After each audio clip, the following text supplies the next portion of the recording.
Welcome. I see you braved the mist or whatever we call it this morning, right? I feel like I'm back in graduate school in London. Thank you for being here. On behalf of Good Systems and the Office of Academic Technology, we are excited to welcome you to what I think will be a wonderful day of discussion, and I hope that everyone engages. I want to especially thank all of those who worked so hard on putting this together. Casey, where are you? Shout out to Casey, to Stacy, Leah, Julie Shell, who you'll hear more from, Ken Fleischman I see here.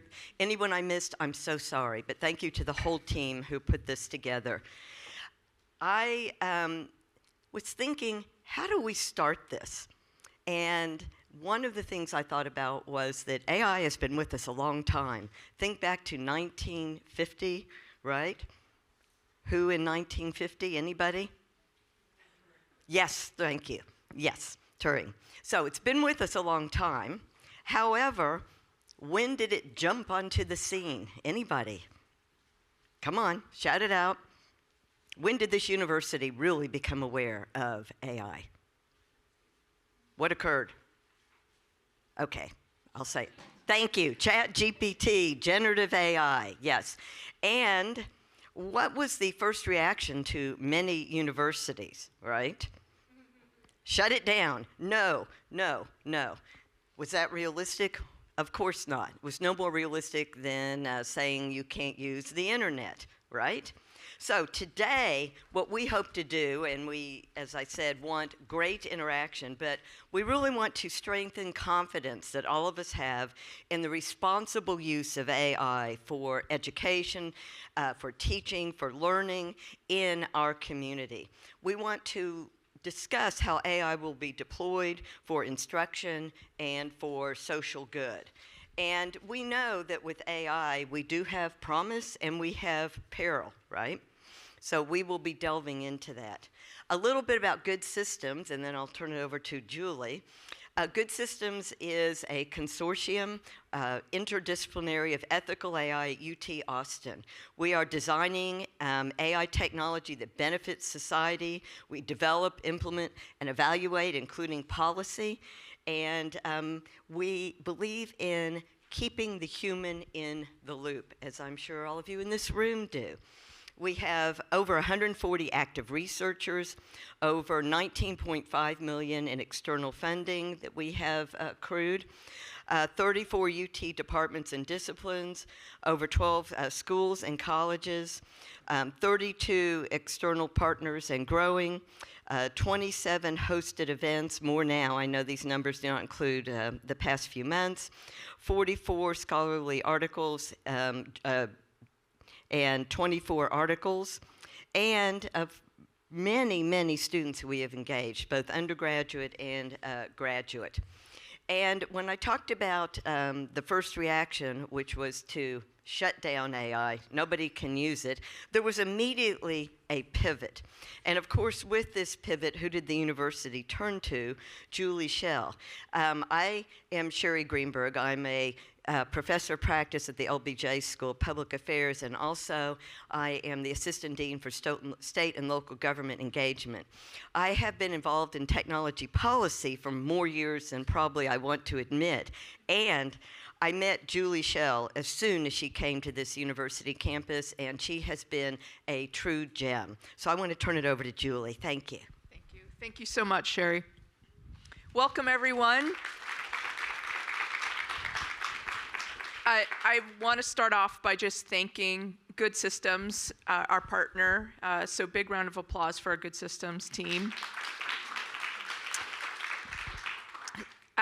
So thank you to everyone for joining us today. I look out across the room and I just see a constellation of folks who have played such an important role in where we are at here at this university and where we're at with the responsible adoption of AI. And so thank you for all of your efforts and your leadership on that front.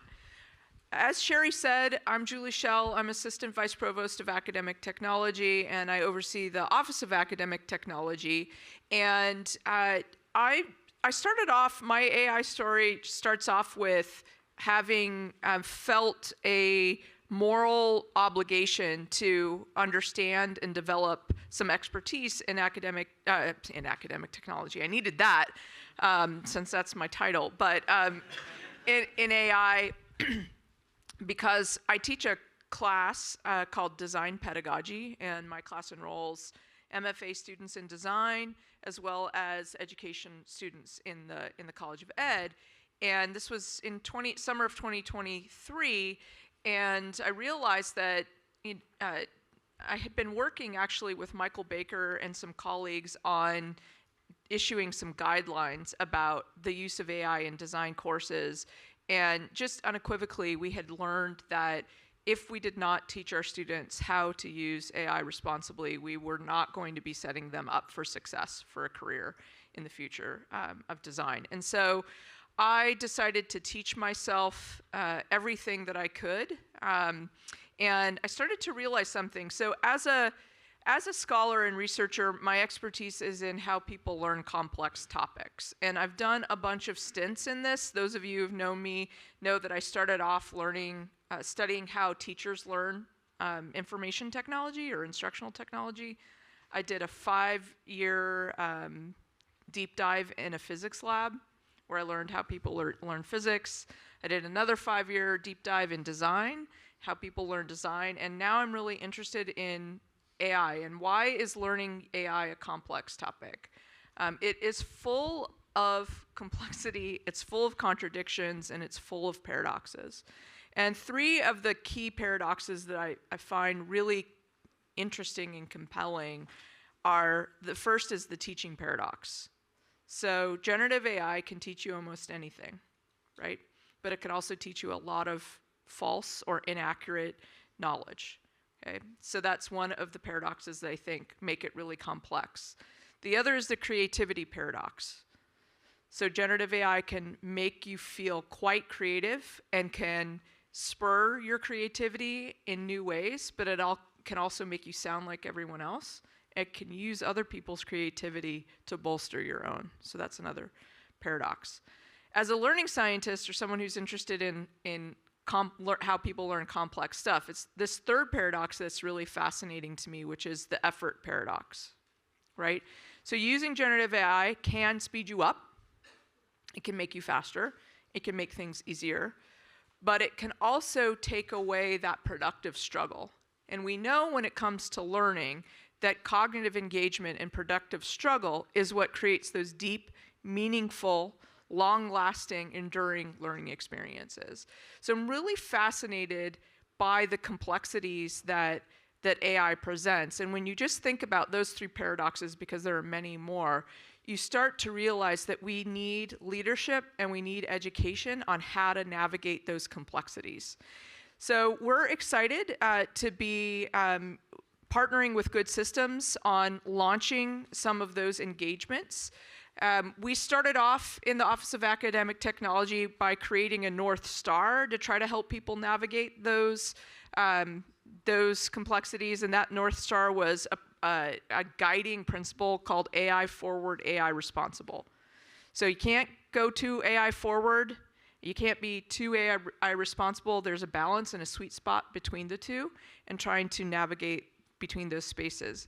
When Casey Ford came on board to our team, she invited me to consider that might not be enough, just to have that North Star. That with that framework, AI Forward, AI Responsible, we started off with a foundation of truly understanding the limitations of AI, because at the time, so we released that framework around 2 years ago, a year and a half ago.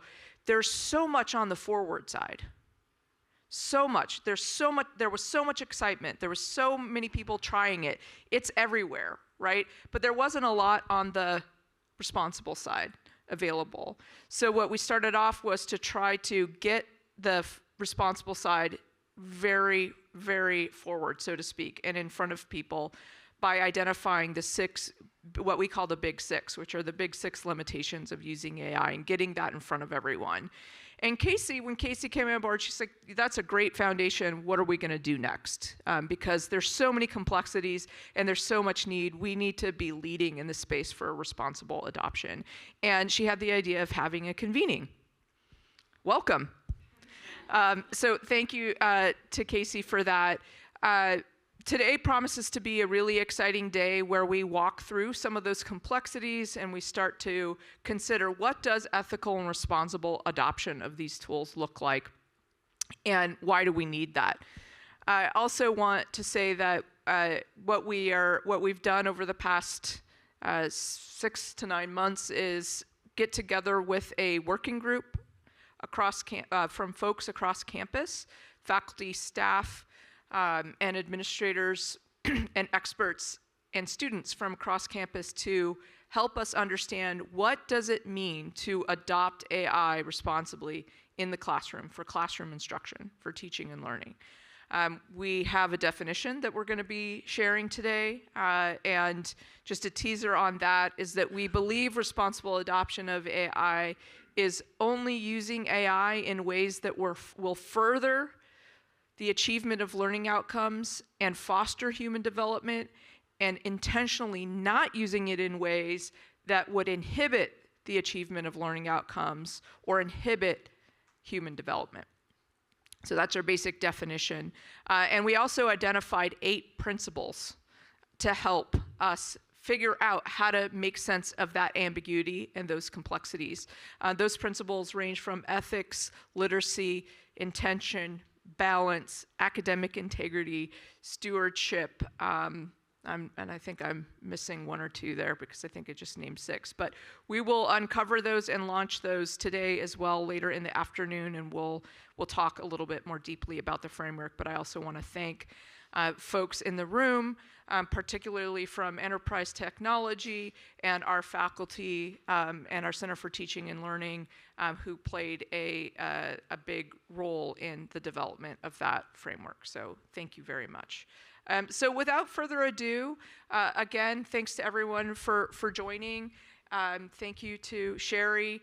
I've known Sherry for a long time, and we've actually had an opportunity to share and chat about both the learning side and the ethics side of AI, and so I'm very excited to have her here with us today and helping coordinate this and the programming for our event.